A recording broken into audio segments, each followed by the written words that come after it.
இயேசு கிறிஸ்துவின் இனிய நாமத்தில் அனைவருக்கும் என் அன்பின் வாழ்த்துக்கள். மீண்டும் இந்த நிகழ்ச்சி மூலமாக உங்களை சந்திப்பதில் நான் மிக்க மகிழ்ச்சி அடைகிறேன். இன்னைக்கு நம்ம பார்க்க போறது வெளிப்படுத்தல் 15:1 7 தேவதூதர்கள் கடைசியாக 7 வாதைகளை வைத்து கொண்டு நிற்பதை நம்ம பார்க்கிறோம். இந்த முழுக்க இந்த வெளிப்படுத்தல் 15 குறித்து நம்ம பார்க்க போறோம். இங்க யோவான் என்ன பார்க்கிறார்னா, ஒரு குறிப்பிட்ட மக்களை பார்க்கிறார். வெளிப்படுத்தல் 15:1 7 வாதைகளுடைய கடைசி 7 தூதனையும் கண்டார். அடுத்தபடியாக வெளிப்படுத்தல் 15:2 அன்றியும் அக்னி கலந்த கண்ணாடி கடல் போன்ற ஒரு கடலையும் மிருகத்திற்கும் அதன் முத்திரைக்கும் அதன் நாமத்தின் இலக்கத்திற்கும் உள்ளாகாமல் ஜெயம் கொண்டவர்களை தேவ சுரமண்டலங்களை பிடித்து கொண்டு அந்த கண்ணாடி கடல் அருகே நிற்கிறதையும் கண்டேன். அப்போ இங்க ஒரு பர்டிகுலர் குரூப் ஆஃப் பீப்புளை பார்க்குறாரு. அவங்க கண்ணாடி கடலில் நிற்கிறதை பார்க்கிறாரு. அந்த கண்ணாடி கடல் எப்படி இருக்குன்னா, அக்னி கலந்த கண்ணாடி கடல். கண்ணாடி கடல்னா கடல் எப்படி இருக்கும்? நீளமா இருக்கும். நீல கலர்ல அக்னி நிறைந்ததாக கண்டார். அதிலே நின்று கொண்டிருக்கிறவர்கள் சுரமண்டலத்தை பிடித்து கொண்டிருக்கிறவர்களை பார்க்கிறார். சோ இங்க பார்க்கும் பொழுது தேவதூதர்கள் கடைசியாக தேவனுடைய வாதையை வைத்துக் கொண்டிருக்கிறார். இந்த 7 எக்காலங்களை பிடித்து கொண்டு இருக்கிற தேவதூதர்களை போலவும் 7 முத்திரைகளை உடைக்கிறதை போலவும் 7 நம்பர் 7 இருக்குது. ஸோ இந்த 7 ரெப்ரசன்ட் கம்ப்ளீட்னஸ், பர்ஃபெக்ஷன். ஏன்னா 6 நாள் தேவன் உலகத்தை சிருஷ்டித்தார், 7வது நாள் ஓய்வு எடுத்தார். மொத்தமா 7 நாள் தான் கால்குலேட் பண்றோம். 7வது நாள் நம்ம தேவனை ஆராதிக்கிற நாள். ஸோ இது 7 சீல்ஸ், ஓப்பனிங் ஆஃப் 7 சீல்ஸ், 7 முத்திரைகளை உடைக்கிறதை நம்ம பார்க்கிறோம். 7 தேவனுடைய கடைசி கோப கலசம் ஊற்றப்படுகிறதை பார்க்கிறோம். 7 விதமான கோப கலசங்கள் தேவன் பூமியின் மீது ஊற்றுகிறது, அவருடைய கோபாக்னியை குறிக்கிறது. ஸோ இந்த முழுவதும் 7 டேஸ்ல அடங்கி இருக்கிறதை போலவே நம்ம இங்க பார்க்கிறோம். தேவதூதர்கள் நிற்கிறதை நம்ம பார்க்கிறோம். ஸோ இங்க பார்க்கும் பொழுது யோவான் என்ன பார்க்கிறான்னா, கண்ணாடி கடலுக்கு மேல ஒரு கூட்டத்தை பார்க்கிறார். அந்த கூட்ட மக்கள் கைகளில் சுரமண்டலத்தை பிடித்து கொண்டிருக்கிறார். பிப்ளிக்கலா நீங்க பார்க்கும் பொழுது ஒவ்வொரு காலகட்டத்திலையும் ஒரு இவெண்ட்ஸ் நடக்குதுன்னா அது it is related to earth. பூமிக்கும் பரலோகத்துக்கும் ஒரு சம்பந்தம் இருக்குது. அங்க ஒவ்வொரு நிகழ்வு நடக்கும் பொழுது அது பூமிக்கு உட்படுத்தப்பட்டு இருக்குது. ஐ மீன் பூமிக்கு கனெக்டடா இருக்குது. ஸோ அதுதான் அங்க தெரிய வருது. இதே போலவே வெளிப்படுத்தல் 7 நம்ம பார்க்கும் பொழுது மூப்பர்களில் ஒருவர், அவருடைய பேர் அங்க மென்ஷன் பண்ணப்படவில்லை. அவரும் இதே போலதான் பார்க்கலாம். ஆட்டுக்குட்டியின் ரத்தத்துல தூய்க்கப்பட்டு கழுவப்பட்டு வெண்மையாக்கப்பட்ட ஒரு கூட்டத்தை அங்க பார்க்கிறார். அவர்களுக்கு வெண் வஸ்திரம் கொடுக்கப்படுகிறதையும் அவர் பார்க்கிறார். திரளான கூட்டம். இவர்கள் யார் என்று கேட்கவும் அவர் என்ன பதில் கொடுக்கிறார்னா, மகா உபத்திரவத்தில் இருந்து வந்தவர்கள் என்று. அதை மேற்கொண்டு வந்த ஒரு கூட்டத்தை அவர் பார்க்கிறார். ஸோ மகா உபத்திரவத்தை மேற்கொண்டு வந்த கூட்டமும் கண்ணாடி கடலில் நிற்கிற ஒரு கூட்டத்தையும் அவர் பார்க்கிறார். ஸோ இந்த கண்ணாடி கடல்ல நிற்கிற அந்த கூட்டம் உலகத்தை ஜெயித்தவங்க, சாதாரணமான ஆட்கள் கிடையாது. தேவ மனிதர்கள், தேவ பிள்ளைகள், உலகத்தை ஜெயம் கொண்டு சென்றவர்கள். நம்ம உலகத்தை ஜெயம் கொள்ள வேண்டும். ஸோ இங்க இந்த மிருகம் கடைசியாக எழும்ப போற அந்த ராஜ்யத்தை ஜெயம் கொண்ட ஒரு கூட்டம் தான் இவர்கள் நம்ம பார்க்கிறோம். இங்க நம்ம பார்க்கும் பொழுது இந்த மக்கள் மிருகத்தின் முத்திரை வாங்காத ஒரு கூட்டம். அதுவும் இல்லாம நம்ம இந்த மக்களை பார்க்கும்போது இவங்க டிஃப்ரெண்ட். பைபிள்ல எழுதப்பட்டது போல இவங்க டிஃப்ரெண்ட். கையில என்ன வைத்திருக்காங்கன்னா ஒரு ஹார்ப், சுரமண்டலத்தை வைத்து கொண்டு நிற்கிறதை நம்ம பார்க்கிறோம். ஸோ நமக்கு இந்த உலகத்துல இவங்க எப்படின்னா, மிருகத்தை ஜெயம் கொண்டவர்கள், மிருகத்தின் முத்திரையை ஜெயம் கொண்டவர்கள், மிருகத்தின் இமேஜ் அதாவது சொரூபத்தை ஜெயம் கொண்ட கூட்டங்கள். சொரூபத்தை வணங்கல, மிருகத்தை வணங்கல, மிருகத்தின் முத்திரை எடுக்கல, அதனுடைய எண்ணெய் எடுக்கல, 666 எடுக்கல. ஸோ அந்த மிருகம் த கடைசி லாஸ்ட் டிக்டேட்டர்ஷிப், கடைசி ராஜான வேதாகமத்தில் தெரியப்படுத்தப்பட்டிருக்கு. இந்த கடைசி ஆளுகையின் ராஜா வந்து ரொம்ப வித்தியாசமானவன். அவனுடைய காலகட்டத்துல மக்கள் ஜெபிக்க முடியாது. ஒரு காலகட்டத்துல எழுப்புதல் பயங்கரமாக இருக்குது, இப்போ கொஞ்சம் இருக்குது. ஒரு காலகட்டத்துல இந்த எழுப்புதல் எல்லாம் நின்று போய்விடும், எங்கேயுமே பிரசங்கம் பண்ண முடியாது. இன்னைக்கு இப்போ குறிப்பிட்ட நம்ம தேசங்களை எடுக்கும்பொழுது சீனாவில் வந்து சுலபமாக நம்ம வேதாகமத்தை ஒருத்தருக்கு வந்து காஸ்பலாக சொல்ல முடியாது, அங்க வந்து பிரசங்கம் பண்ண முடியாது. ஸோ இப்படிப்பட்ட ஆட்சியில மக்கள் என்ன பண்ணுவாங்கன்னா, தனியா தெரியாத இடம் இல்லாட்டி மலைகள் பகுதியில போய், கேவ்ஸ் பகுதியில போய் தான் இவங்க ஜெபிக்கிறது வழக்கம். ஏன்னா அங்க வந்து அரசாங்கம் போகாது. அதுவும் இல்லாம யாருக்கிட்ட வேதாகமும் இருக்கக்கூடாது. ஒரு சகோதரி ஒரு சாட்சி சொன்னாங்க, அவங்க பைபிள் வைத்தது நிமித்தம் பயங்கரமாக பர்சிக்யூட் பண்ணப்பட்டாங்க. அவங்க வந்து தெரியாம போய் சுவிசேஷத்தை சொல்லி மற்றவங்களுக்கு தேவனுடைய வார்த்தையில ஸ்திரப்படுத்தி கொண்டு இருந்தாங்க. அவர்களையும் இன்னொரு சகோதரியும் பிடித்து சிறையில போட்டு, அந்த சிறையில பயங்கரமான ஒரு டார்ச்சர், கையெல்லாம் கட்டி கால் சொல்லவே முடியாது, அந்த அளவுக்கு அவங்கள சித்திரவதைப்படுத்தி இருக்கிறாங்க. அதன் பிறகு பிரெயின் வாஷ் ஒன்று பண்ற ஒரு இடம் இருக்கு அப்படின்னு அவங்க மைண்ட்ல இருந்தே கம்ப்ளீட்லி பாருங்க, அரசாங்கம் எவ்வளவு முயற்சி எடுக்குது. அந்த பிரெயின் வாஷ்ல போனாலே பிரெயின் வாஷ் பண்ணுவாங்க அந்த இடத்துல. அது ஒரு தனியான ஒரு சிறை. அங்க வந்து ரொம்ப டார்ச்சர் அதிகமாக இதோட இன்டென்சிஃபை ஆகும். அந்த இன்டென்சிஃபை லெவல்ல போகும்பொழுது ஒரு மனுஷன் என்ன ஆயிடுவாங்கன்னா அங்க போய் செத்து போயிடுவாங்க, இல்லாட்ட என்ன ஆவாங்கன்னா மென்டல் ஆயிடுவாங்க. அப்படிப்பட்ட ஒரு கடைசியான நல்லா யோசித்து பாருங்க. நம்ம வந்து சுவிசேஷம் சொல்றது தப்பே கிடையாது. ஏசப்பாவை குறித்து சொல்றது, ஏசப்பா தான் சொல்றாரு, உலகமெங்கும் போய் எனக்கு சாட்சியாக இருங்கள், என்னுடைய வார்த்தையே சொல்லுங்க, கேட்கிறவங்க தப்பித்துக் கொள்வாங்க. இப்ப இந்த சால்வேஷனை நம்ம கொண்டு போறது ஒரு சில நாடுகள்ல இது வந்து என்னது செய்யக்கூடாது. ஸோ அந்த சீனாவில் அது செய்யக்கூடாதுன்னு ஒரு தடை போட்டாலும் பரவாயில்ல, ஆனா அந்த மக்கள் அவங்க படுத்துற கொடுமைகள், இந்த கடைசி ராஜா படுத்துற கொடுமை கரெக்டாக இருக்குது பாருங்க. பைபிள் மாற்றப்பட்டிருக்குது இன்னைக்கு சீனால, வெளிப்படுத்தல மாற்றுறாங்க, அந்த வார்த்தைகள் எல்லாம் மாற்றி போடுறாங்க. இது தேவனுடைய ஆவி பெற்ற யோவானால எழுதப்பட்ட சுவிசேஷம் தான் வெளிப்படும். அநேக ஊழியர்கள், தேவனால் தேர்ந்தெடுக்கப்பட்டவர்கள் இதை எழுதிட்டு போயிட்டாங்க. ஸோ இது வந்து அங்க சொல்லக்கூடாதுன்னு சொல்லி மக்கள் அவங்க படுத்துற சித்திரவதை பயங்கரம். அதுதான் ஆண்டவர் சொல்றாரு, மகா உபத்திரத்துல ஃபெய்த்ஃபுல்லா இரு. They will put you in jail for 10 days, but even then be faithful to me. அதுதான் ஆண்டவர் சொல்றாரு. விசுவாசியாரு, பதறாத, விட்டு கொடுக்க கூடாது. ஸோ இதுதான் கடைசி ஒரு நமக்கு டெஸ்ட், டெம்டேஷன் சொல்றமாக. நமக்கு இப்போ வந்து நம்ம கிறிஸ்துக்குள்ள வர்றோம், பேக்ரவுண்ட் கிறிஸ்டியானிட்டி இல்லாம இல்லாட்டி கிறிஸ்துவ பேக்ரவுண்ட்ல இருந்து கூட வர்றவங்களுக்கு நிறைய போராட்டம் உண்டு. அது வந்து நமக்கு சாதாரணமான ஒரு போராட்டம் போலதான் தென்படும். ஆனா இது எப்படிப்பட்ட போராட்டம் பாருங்க, பர்சிக்யூஷன் எப்படிப்பட்ட பர்சிக்யூஷன் பாருங்க. கண்ணீரை தவிர அவங்ககிட்ட வேற எந்த பதில் கிடையாது. ஒரு பைபிளெல்லாம் அவங்களுக்கு கொடுக்கும் பொழுது பார்த்து அவங்க ரொம்பவும் அழுகுறாங்க. அந்த பைபிள்ல அவங்களுக்கு ஒரு பொக்கிஷம் மாதிரி. இன்னைக்கு நமக்கு என்ன பொக்கிஷம் நம்ம வாழ்க்கையில இருக்குது? வேதாகமம் இருக்குதா? அப்படிப்பட்ட மக்களை ஆண்டவர் மிகவும் நேசிக்கிறார். ஸோ இப்படிப்பட்ட ஒரு கூட்டத்தை தான் ஆண்டவர் பார்க்குறாரு. இந்த சகோதரி கூட அந்த பர்சிக்யூஷன்ல மகா உபத்திர நேரத்துல இருந்து அவங்க ஜெபம் பண்ணி கொண்டு இருந்ததை விடாபிடியாக ஜெபத்தை விடவே இல்லை. கடைசியா பார்க்கலாம் அந்த அரசாங்கம் அவங்கள விட்டுருது. விட்டாலும் வீட்டுக்கு வர முடியல, கை காலெல்லாம் விழுந்து போயிடுது. பயங்கர டார்ச்சர், அதை சொல்ல முடியாது, அந்த அளவுக்கு டார்ச்சர். அவங்கள ஹியூமிலியேட் பண்ணாங்க, அவமானப்படுத்தினாங்க, நிந்தைப்படுத்தினாங்க. ஆனா மறுபடியும் வெளியே வந்து அவங்க சொல்லும் போதுதான் தெரியுது, தப்பிக்க விடுறாரு ஆண்டவர் ஒரு சிலரை. போய் சொல்லுங்க, இப்படியெல்லாம் இங்க நடக்குது, நம்ம தப்பித்து கொள்ள வேண்டியது மிக அவசியம். ஜெபத்துல ஸ்திரமாக இருக்கும் பொழுது, உறுதியா இருக்கும் பொழுது, இப்படிப்பட்ட மகா கொடுமையான ஆட்சியோ இல்ல இப்படிப்பட்ட இடங்கள்ல ஆண்டவர் நம்மை அனுமதிக்க மாட்டார். அதனாலதான் வெளிப்படுத்தல எழுதிருக்குது, அநேகர் இப்படிப்பட்ட டார்ச்சர்ல சாகு வரணும்னு நினைப்பாங்க, சாகு வராது.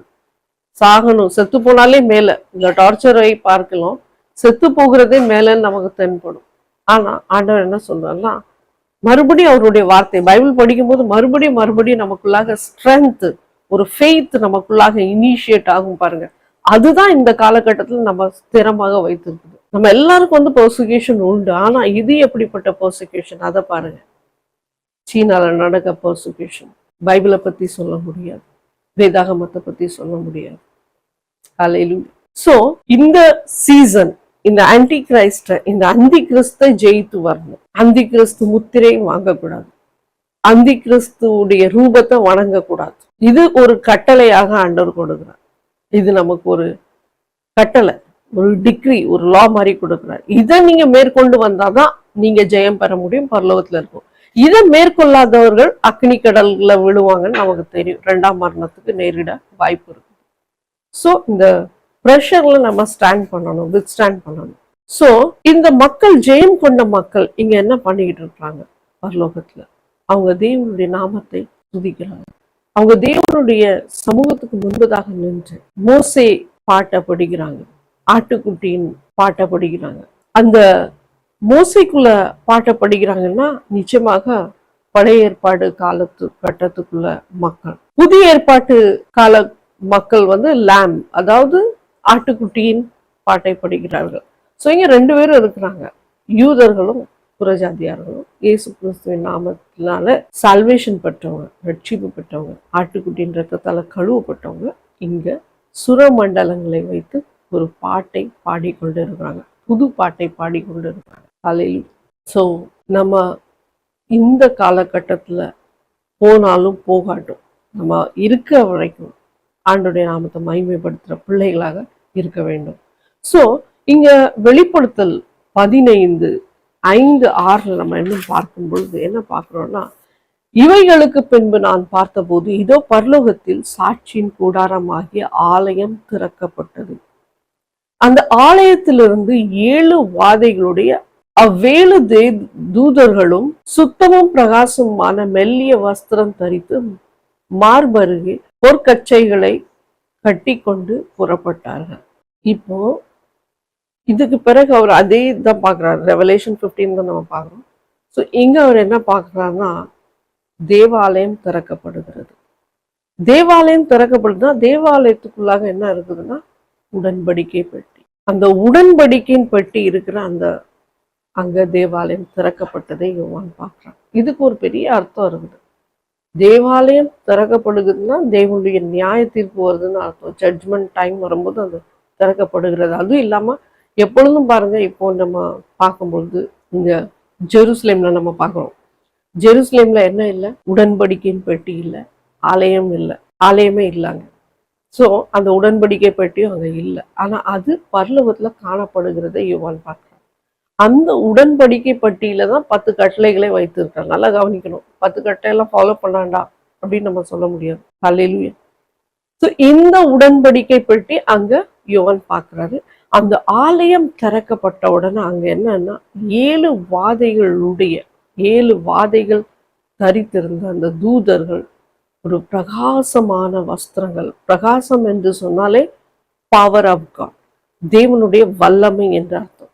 அந்த பிரகாசம் உடைய மெல்லிய வஸ்திரத்தை தரித்து கொண்டு நிற்கிறதை பார்க்கிறார். ஸோ அவங்க அங்கிருந்து புறப்படுகிறதை பார்க்கிறார். ஸோ இங்க நம்ம என்ன பார்க்கிறோம்னா, சேம் ஸ்கிரிப்சர் நம்ம பார்க்கலாம். அதாவது 7வது எக்காலம் ஊதப்படும் பொழுது அங்க என்ன நடக்குது? வெளிப்படுத்தல் 19. அப்பொழுது பரலோகத்தில் தேவனுடைய ஆலயம் திறக்கப்பட்டது, அவருடைய ஆலயத்திலே அவருடைய உடன்படிக்கையின் பெட்டி காணப்பட்டது. பாத்தீங்களா? அங்கேயும் இது 15 பார்க்கிறோம். வெளிப்படுத்தல் 15:11 வசனத்துல நம்ம பார்க்கிறோம், தேவனுடைய ஆலயம் திறக்கப்படுகிறது. அந்த உடன்படிக்கையின் பெட்டி, ஆர்க் ஆஃப் கவனன்ட் நம்ம சொல்றோம்ல, அந்த பெட்டி அங்க தென்படுகிறது. அப்போ தென்படும் பொழுது அங்க இடி முழக்கம், பயங்கர இடி முழக்கம், தண்டரிங், லைட்னிங், தேவனுடைய வல்லமையை பிரதிபலிக்குது. புதிய எருசலேமை நம்ம இங்க பார்க்க முடிகிறது மீண்டும். ஸோ புதிய எருசலேம் தான் தேவாலயம் திறக்கப்படுகிறது, புதிய எருசலேம் நம்மளால் பார்க்க முடியும். உடன்படிக்கை பெட்டி காணப்படுகிறது, தேவதூதர்கள் புறப்படுகிறார்கள். இதுதான் கடைசி ரகசியம். என்ன தெரியுமா? தேவாலயம் திறக்கப்பட்டு உடன்படிக்கை பெட்டி தெரியுதுன்னா அங்க நியாய தீர்ப்பு உண்டாகிறதுக்கு தேவதூதர்கள் வெளியே கிளம்புறாங்க. அடுத்தபடியாக நம்ம பார்க்கிறோம், டெஸ்டிமனி சொன்னாலே நியாய தீர்ப்பு தான். இப்போ பழைய ஏற்பாட்டுல நம்ம பார்க்கிறோம், நியாய பிரமாணங்களை ஆண்டவர் கொடுத்தார், நியாய தீர்ப்புக்கு தான் அதை கொடுத்தார். நமக்கு ஜட்ஜ்மெண்ட் பூமியிலே நம்ம அக்செப்ட் பண்ணும் போதே வந்துடுது. பழைய ஏற்பாட்டு காலத்துலயும் அவங்க அப்பப்பவே தண்டிக்கப்பட்டாங்க, அப்பப்பவே அவங்களுக்கு நியாயம் கொடுக்கப்பட்டது. ஸோ அந்த பழைய ஏற்பாட்டு காலத்துல அவங்க வைத்தது தான் ark of testimony, ark of covenant, உடன்படிக்கையின் பெட்டி. அந்த பெட்டி அவர்களுக்கு பாதுகாப்பு. அந்த பெட்டியில வல்லமே இருந்தது. பெட்டியை யாரும் உத்து பார்க்க கூடாது, பார்த்தா உடனே மரித்து போய் விடுவார்கள். ஸோ நியாய தீர்ப்பு வருது. உத்து பார்த்தவங்க, பெத்ஷெமேஸ்ல உத்து பார்த்தவங்க எல்லாம் மரித்து போயிட்டாங்க. ஸோ அதே போல அந்த உடன்படிக்கை பெட்டி எங்கெல்லாம் வைக்கப்பட்டதோ, பிலிஸ்தியர்கள் அதை பிடிச்சிட்டு போயிட்டாங்க. பிலிஸ்தியர்கள்ல எக்ரோன், காத் அங்கெல்லாம் பயங்கரமான ஆண்டவர் கொடூரமான வியாதிகளை கொடுத்து தாக்கி அந்த உடன்படிக்கை பெட்டி வேண்டாப்பா நீங்களே கொண்டு போங்கன்னு சொல்லி கொடுக்க அளவுக்கு ஆண்டவர் அங்க அவர்களே பயங்கரமாக வாதித்தார். பயங்கர கொடிய வாதைகள் அந்த பிலிஸ்தியர்களை தாக்கினது. ஸோ மறுபடியும் அந்த பெட்டி வந்தது. ஸோ அந்த உடன்படிக்கை பெட்டியை தான் இங்க பார்க்கிறார் யோவான். தேவாலயத்தை திறக்கப்படுகிற இடத்துல பார்க்கிறார், மறுபடியும் காணப்படுகிறத பார்க்கிறார். எருசலேம்ல அது 2வது ஆலயம் இடிக்கப்பட்ட பொழுது அது கைப்பற்றி அதெல்லாம் ஒன்றும் இல்லாம ஆக்கி கொண்டு போயிட்டாங்க, சாலமோன் ராஜா கட்டின அந்த ஆலயத்தை. ஸோ அந்த உடன்படிக்கை பெட்டி காணப்படவில்லை. இப்போ நம்ம இங்க பார்க்கும் பொழுது கர்த்தருடைய நியாயத்திற்கு இதன் மூலமாக வருகிறது. ஸோ இங்க நம்ம பார்க்கும் பொழுது 15:7 4 ஜீவன்கள், 4 ஜீவன்களில் ஒன்று வந்து சொன்னது என்னன்னா, அந்த 7 தெய்வதூதர்களுக்கு 7 கோப கலசங்களை தேவனுடைய கோல்டன், அதாவது பொற்கோப கலசம். கலசம் நம்ம பார்த்துருக்கோம், கலசத்துல வித்தியாசமா இருக்குது. லேவர் இருக்குது நம்ம பார்க்கறோம். லேவர் எங்க இருக்குன்னா ஆசாரிப்பு கூடாரத்துல, அங்க போய் அந்த கலசத்துல தண்ணி இருக்கும், அதுல கைகளும். பட் இது வந்து என்ன கலசம்னா, இதுல வந்து தேவனுடைய கோபாக்னி நிறைந்த ஒரு கலசம். அது அவர்களுக்கு கொடுக்கிறது யாருன்னா அந்த 4 ஜீவன்கள். 4 ஜீவன்கள் யாரு? சேராபீன்கள், கேருபீன்கள். இவங்க தான் அங்க இருப்பாங்க பரலோகத்துல, தேவ சமூகத்துக்கு முன்பதாக நிறுத்த இந்த செரப்ஸ். ஸோ இதுல வந்து 7 ஏஞ்சல்ஸ் அழிவை ஏற்படுத்துகிற தேவதூதர்களுக்கு கையில கொடுக்கப்படுகிறது. 7 தேவதூதர்கள் கையில இந்த கோப கலசத்தை கொடுக்குறாங்க. அதுல தேவனுடைய கோபமும் உக்கிரகமும் நிறைந்திருக்கிறது முழுமையாக. ஒருத்தர் தப்பு பண்ணும்போதுதான் அந்த பாவம் பரலோகத்துக்கு போய் சேருது. அந்த பாவம் மன்னிக்கப்பட்டுச்சுன்னா அங்க நம்ம பாவத்தின் நிமித்தம் நம்ம மேல இருக்கிற கோபமும் ஆண்டவருக்கு இருக்காது. இப்ப அந்த பாவம் அழிக்கப்படாம இருக்கிற ஒரே ஒரு காரணத்தினாலதான் உலகத்துக்கும் இப்போ தேவ பிள்ளைகளுக்கும் என்ன வித்தியாசம்னா, உலகத்துக்குரியவர்களும் பாவம் செய்யறாங்க, தேவ பிள்ளைகளும் செய்யறாங்க. அவங்க பாவம் செய்யறதுல அவங்க விடுவிக்கப்படாமல் இருக்கிற பட்சத்துலதான் அது வந்து கோபாக்னியாக மாறுது. ஏன்னா அவங்களுக்கு தெரியல யார் கடவுள், எப்படி நம்ம கடவுள்கிட்ட கேட்கணும்னு தெரியல. சோ அதன் நிமித்தம் அது இருக்குது, அந்த கோபம் நிறைந்திருக்கு பரலோகத்துல. ஆட்டுக்குட்டியின் நாமத்தை அவங்க பெற்றுக்கொண்டாங்கன்னா, அவங்க ஏசப்பாவை பிலீவ் பண்ணாங்கன்னா, ரட்சிக்கப்பட்டாங்கன்னா, பானிகேன் ஆனாங்கன்னா மாற்றப்படணும், வாழ்க்கையும் மாற்றப்படணும். வெறும் நான் விசுவாசி, நான் எனக்கு எல்லாம் தெரியும், பைபிள் எல்லாம் தெரியும், எனக்கு ஆண்டவர் தெரியும், அப்படி இப்படின்னு நம்ம சொல்ல முடியாது. எல்லாம் தெரிஞ்சாலும் நமக்குள்ளாக ஒரு மாற்றம் இருக்கணும். பாருங்க, அந்த ஜீவ தண்ணீர் உங்களுக்குள்ளாக கிளம்பி வரணும். அதுதான் ஒரு பெரிய மாற்றம் உங்களுக்குள்ளாக காணப்படும் பொழுதுதான் நீங்க ஆணித்தரமா சொல்ல முடியும் நான் ஆண்டவருடைய பிள்ளைன்னு. அதே போல இருக்கிறவங்க ஒருவேளை பாவம் செய்யாம தான் இருப்பீங்க, திடீர்னு வஞ்சிக்கப்படும் பொழுது பாவத்துல விழுந்து போறவங்க நிறைய பேர் நம்ம பார்க்கணும். ஸோ வஞ்சிக்கப்படாதபடிக்கு நம்ம நம்மை காத்துக்கொள்ளணும். வஞ்சிக்கப்பட்டு பாவத்துல மறுபடியும் விழுந்தா equal to the sinners of the world. உலகத்துல இருக்கிறவங்க பாவிகளை போலதான் அதேவுடைய கோபாக்னி ஊற்றப்படும் சொல்றதுதான் வந்து don't turn back, don't look behind, பின்னோக்கி பார்க்காதேன்னு சொல்றாரு. மறுபடியும் விழுந்தீங்கன்னா மேல எழும்பி வாங்க, ஸ்பிரிச்சுவல் லைஃப்ல ஸ்டெபிலைஸ் ஆகுங்க, ஆண்டோருக்காக மறுபடியும் ஸ்டார்ட் பண்ணுங்க. Begin with your belief. So இப்படிப்பட்டவர்கள் மீது கோபாக்னி ஊற்றப்படாது. யார் மேல ஊற்றப்படாதுன்னா மீட்டு வர்றவங்க, உலகத்துல உள்ள பாவத்துல இருந்து மீண்டு வர்றவங்க மீது தேவனுடைய கோபாக்னி ஊற்றப்படாது. So when we seek everything in heaven it's made up of gold. So தேவனுடைய அந்த கோப கலசத்தை நீங்க பாத்தீங்கன்னா it is made of gold. பொற்கலசம், பொன்னால், சுத்த பொன்னால் செய்யப்பட்ட அந்த கலசத்தை நம்ம பார்க்கிறோம். பட் இதுல நம்ம என்ன பார்க்கிறோம்னா பொற்கலசத்தை நம்ம பார்க்கிறோம். இதே தான் இந்த ஸ்திரீ, வனாந்திரத்துல இருக்கிற ஒரு ஸ்திரீ கிட்ட கூட இந்த கோப கலசம் இருக்குது. Full of abomination. வெளிப்படுத்தல் 17 நாள்ல இரத்தாம்பர ஸ்திரீ தன் வேசித்தனமாகிய அருவருப்புகளாலும் அசுத்தத்தாலும் நிறைந்த பொற்பாத்திரத்தை கையிலே பிடித்திருந்தாள். இது இந்த ஸ்திரீ ஒரு பொற்பாத்திரம் இவளுக்கும் கையில கொடுக்கப்பட்டிருக்கு. அதுலதான் பாருங்க என்ன இருக்குதுன்னா அபாமினேஷன் இருக்குது. அபாமினேஷன் அருவருப்பு, அபாமினேஷன் அருவருப்பு அதுல இருக்குது.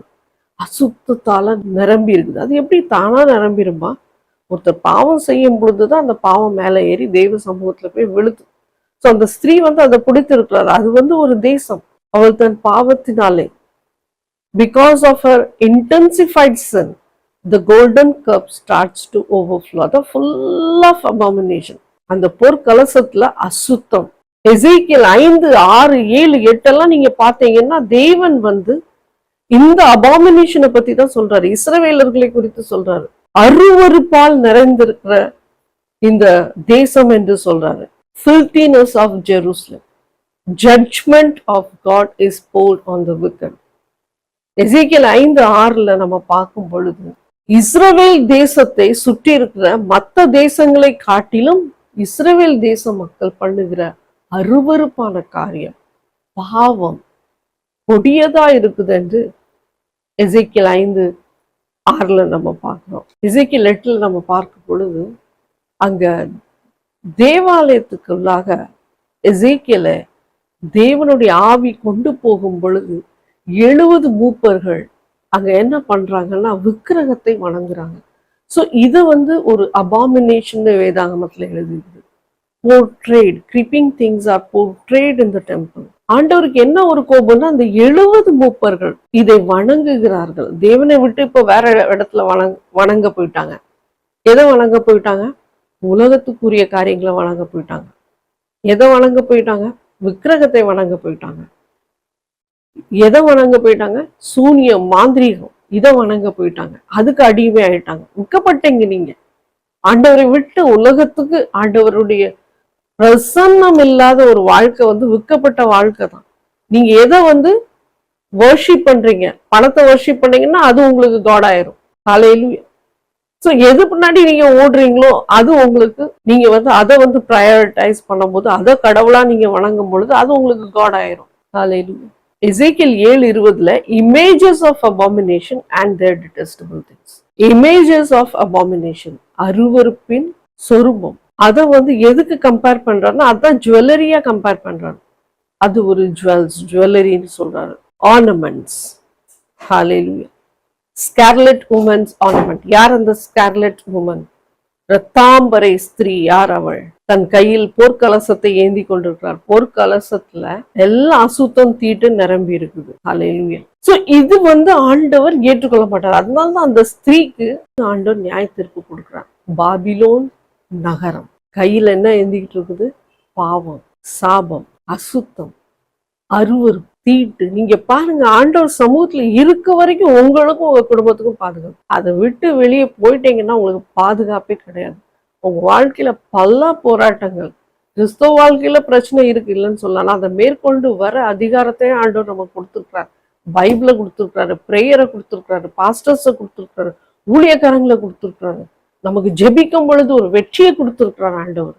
இந்த உலகத்தை ஜெயிக்கிற அதிகாரத்தை கொடுத்துருக்காரு. ஆனா பாருங்க, உலகத்துல இருக்கிறவங்களுக்கு திடீர்னு ஒரு நாள் ஒரு துக்கம் வந்துச்சுன்னா அது பயங்கரமான ஒரு துக்கமா தான் இருந்து. ஏன்னா ஆண்டவரை ஏற்றுக்கொள்ளல, அறியவில்லை. அதுதான் பெரிய தவறு. ஸோ அந்த கோப கலசம், அதீதனம், அவங்க பண்ற பாவம் திரும்ப மறுபடியுமாக பூமியில ஊற்றப்படும் பொழுதுதான் தேவனுடைய கோபாக்கினியாக மாறுகிறது. இங்க நம்ம பார்க்கிறோம், இந்த கடைசியாக 8வது வசனத்துல நம்ம பார்க்கிறோம், தேவனுடைய மகிமையினாலும் அவருடைய வல்லமையினாலும் உண்டாயின புகையினாலே தேவாலயம் நிறைந்தது. 7 தூதர்களுடைய 7 வாதைகளும் முடியும் வரைக்கும் ஒருவரும் தேவாலயத்திற்குள் பிரவேசிக்க கூடாதது இருந்தது. அந்த தேவாலயம், பரலோகத்துல யோவான் பார்க்கிற இந்த தேவாலயம் புகையினால் நிரப்பப்பட்டது. லைக் ஃபாக்ஸ் இந்த வின்டர். காலையில எழும்புனீங்க, குளிர் காலத்துல உங்களுக்கு எதுவுமே தெரியாது. அதே போலதான் அது உள்ள கூட போக முடியாது. யாருடைய ஜெபம் போகாது. ஐ டோன்ட் நோ வெதர் ஜெபம் போகுமா போகலன்னு. பட் யாருடைய பிரசனம், அதாவது நம்ம போக முடியாது. ஆலயத்துக்குள்ள ஒருத்தரும் பிரவேசிக்க முடியாது. மோசே கூட அப்படிதான். ஆண்டவரை பார்க்கும் பொழுது அவருடைய முகம் பிரகாசமாக இருந்தது. ஒருவரும் போகக்கூடாது உள்ள, மரித்து போய் விடுவீர்கள்னு ஆண்டவர் சொன்னார், உத்தரவு போட்டார் பாருங்க. அதே போலதான் ஆண்டோடைய அந்த ஆலயத்துல அவருடைய மகிமையால நிரப்பக்கூடிய நேரத்துல ஒரு காரியமும் நடக்காது. ஒரு சைலண்ட் ஹவர். பட் ஆண்டோடைய நியாய தீர்ப்பு, அதாவது judgment after judgment, judgment after judgment is poured on earth. 7 விதமான கோப கலசங்களை ஆண்டவர் பூமியின் மீது ஊற்றுகிறார். அது எந்த காலகட்டத்தில் நடக்கும்னா கடைசி காலகட்டத்தில். யார் மீது ஊற்றப்படும்னா தேவ பிள்ளைகள் இல்லாதவர்கள் மீது ஊற்றப்படும். பிசாசின் முத்திரை வாங்குறவர்களும் பிசாசை வணங்குறவர்கள், அதாவது அந்தி கிறிஸ்து லாக்கு உட்படுகிறவங்க, அந்தி கிறிஸ்து முத்திரை வாங்குறவங்க, அந்தி கிறிஸ்து ஆட்சியில் அந்தி கிறிஸ்தை வணங்குகிறவர்களுக்கு தான் இந்த கோபாகினி ஊற்றப்படும் என்று தேவனுடைய வார்த்தை தெளிவாக தெரியும். ஸோ கடைசி நாட்கள்ல இது ஊற்றப்படும் பொழுது அங்க ஆலயத்துல ஒன்றுமே பிரவேசிக்க முடியாது என்று வேதம் தெளிவாக நமக்கு தெரிவிக்கிறது. இங்க வெளிப்படுத்தல் 5:13 நம்ம பார்க்கும் பொழுது என்ன நடக்குதுன்னா, எல்லாரும் தேவனை ஆராதிக்கிறார்கள். பாருங்க, every creature on earth, every creature in heaven. பரலோகத்துல இருக்கிற எல்லா ஜீவன்களும் பூமியில இருக்குது. அப்படின்னா பூமியில என்ன ஜீவன்கள் இருக்குது? வெறும் ஹியூமன் பீயிங்ஸ், அனிமல்ஸ் இருக்குது, மிருக ஜீவியம் இருக்குது. பரலோகத்துல மிருக ஜீவியம் கூட பேசுமா. அல்லேலூயா. ஏன்னா பரலோகத்துல ரிச்சர்ட் சிக்மண்ட் அவர் பரலோகத்துல போகும் பொழுது அவர் என்ன பாக்குறாருன்னா, ஒரு பூ பிடிக்குது அவருக்கு, அந்த பூவை கிள்றாரு. கிள்ளி மறுபடியும் போடும் பொழுது, கீழே போடும்போது மறுபடியும் அது தானாகவே அங்க வளர ஆரம்பிக்குதான். உயிர் இருக்குது, அங்க மரணம் கிடையாது. எந்த செடியிலையுமே நீங்க காஞ்சி போன இலைய பார்க்க முடியாது, இல்லாட்ட அந்த ஸ்டெம்ஸை பார்க்க முடியாது, கிளைகளை பார்க்க முடியாது, காஞ்சி போனதை பார்க்க முடியாது. ஏன்னா அங்க உயிர் இருக்குது. அதே போல பூக்கள் எல்லாம் அவர் பார்க்கும் பொழுது பூக்கள் எல்லாம் 50 பவுண்ட், அதாவது 22 கிலோ வெயிட்டுக்குள்ள ஒரு பூக்கள், பிரம்மாண்டமா 4 அடி உயரத்துல ரோஜா பூக்கள் எல்லாம் பார்த்துருக்காரு. ஹம்மிங் சவுண்ட் வரும் பூக்கள்ல இருந்து. அடுத்தபடியாக என்னன்னு சொல்லியிருக்கிறாருன்னா, அங்க ரிச்சர்ட் சிக்மண்ட் மட்டும் இல்லை, நிறைய பேர் பரலோகத்துல டான் பைப்பர் கூட போயிருக்காங்க, நிறைய பேர் போயிருக்காங்க. ஸோ அதுலலாம் என்ன சொல்லியிருக்காங்கன்னா, அங்க மீன்கள் கூட தண்ணியில பபுள்ஸ் விடுற மாதிரி விடுமா. அப்படின்னா அது என்னன்னு பக்கத்துல போய் பார்த்தா அவங்க ப்ரைஸ் பண்றாங்களாம். மீன்கள் கூட தேவனை ஆராதிக்கிறாங்க, துதிக்கிறாங்க, ப்ரைஸ் பண்றாங்க. அப்ப நம்ம மாத்திரம் நம்மவும் ஆண்டவரை துதிக்கணும். அதுதான் ஆண்டவர் நமக்கு கொடுக்கிற ஒரு கிஃப்ட். நம்ம ஆண்டவரை ஆராதிக்கணும். ஸோ இந்த 7 பவுல் ஜட்ஜ்மெண்ட், அதாவது கடைசி கோப கலசங்கள், 7 விதமான இந்த கோப கலசங்கள் தேவனுடைய நாமத்தை தரித்திராதவர்கள் மீதுதான் ஊற்றப்படும். ஆண்டவர் பிள்ளைங்க மேல ஊற்றப்படாது என்று வேதம் தெளிவாக தெரிவிக்கிறது.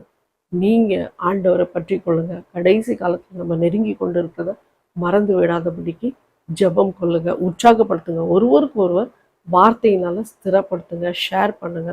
தேவ பிள்ளைகளுக்கு வார்த்தைகளை கொடுங்க, தெரியாதவர்களுக்கு வார்த்தை கொடுங்க, ஃப்ரெண்ட்ஸுக்கு சொல்லுங்க, தெரிஞ்சவங்களுக்கு சொல்லுங்க.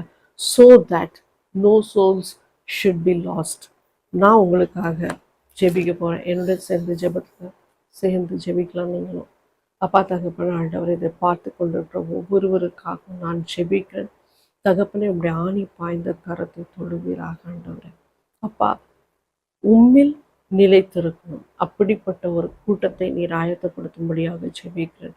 அப்பா, நீர் கண்ணோக்கி பார்க்கும்படியாக ஜெபிக்கிறேன். அவர்கள் மீது உடைய கரம் இறங்கட்டும். அப்பா, அந்த குடும்பத்துக்கு பாதுகாப்பு கொடுங்க. எப்படிப்பட்ட மகா உபத்திரவத்துக்கு ஒரு வேளை வருகிற ஜென்ரேஷன் தள்ளப்பட்டாலும் ஆண்டவரே, நீங்க அவர்களுக்கு பாதுகாப்பு துணை. அப்பா, உங்களுடைய பிள்ளைகள் மீது உங்களுடைய கண்கள் இருக்கட்டும். அப்பா, பின்னோக்கி செல்லாதபடிக்கு தைரியத்தை கொடுங்க. மறுபடியும் எழும்பி தேவனுக்காக தேவனுடைய நாமத்தை நான் மகிமைப்படுத்துவேன் என்று சொல்லி ஒரு கூட்டத்தை நீர் ஆயத்தப்படுத்தும்படியாக ஜெபிக்கிறேன். குடும்பங்கள் மீது உங்களுடைய இரக்கம் பெருகட்டும். ஆண்டவரை செய்த பாவத்தை மன்னித்து இரத்தத்தால கழுவி அவர்களை மறுபடியும் புதுப்பிக்கிற வல்லமையின் ஆவி ஊற்றப்படட்டும். அப்பா, விசுவாசத்தை ஸ்திரப்படுத்துங்க ஆண்டவரே. அற்புதம் அங்க விளங்கட்டும் ஆண்டவரே.